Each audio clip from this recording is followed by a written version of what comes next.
ప్యాన్లోకి 3 స్పూన్లు గీ, ఒక tea glass Bombay రవ్వ వేసుకొని 4-5 నిమిషాల సేపు లో ఫ్లేమ్లో ఫ్రై చేసుకోవాలి. ఈలోగా మరో పక్కన బౌల్లోకి ఒక టీ గ్లాసు రవ్వకి 4 గ్లాసుల వాటర్ని పెట్టేసుకోండి. ఇది 4-5 నిమిషాల సేపు బాగా ఫ్రై చేసుకున్న తర్వాత బాయిల్ అవుతున్న వాటర్ని ఫ్లేమ్ సిమ్లో పెట్టేసుకుని వేసేసుకోండి.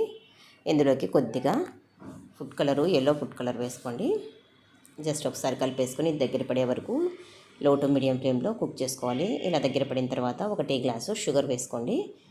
యాలకుల పౌడరు, నేను యాలకులు షుగర్ కాస్త గ్రైండ్ చేసినది వేసుకున్నాను కాబట్టి షుగర్ కొంచెం తక్కువ వేసుకున్నానండి. ఇది కాస్త ఇలా లూజ్గా ఉన్నప్పుడే స్టవ్ ఆఫ్ చేసేసుకోండి. పక్కన కడాయిలోకి కొద్దిగా గీ, అలాగే డ్రై గ్రేప్స్, కాస్త క్యాషెస్ వేసుకొని ఇలా మంచి కలర్ వచ్చే వరకు ఫ్రై చేసుకుని ఇందులోకి వేసేసుకొని జస్ట్ ఒకసారి మిక్స్ చేసుకుని సాయిబాబాకి, గురు పూర్ణిమకి నైవేద్యంగా సమర్పించండి. Please like, share and subscribe.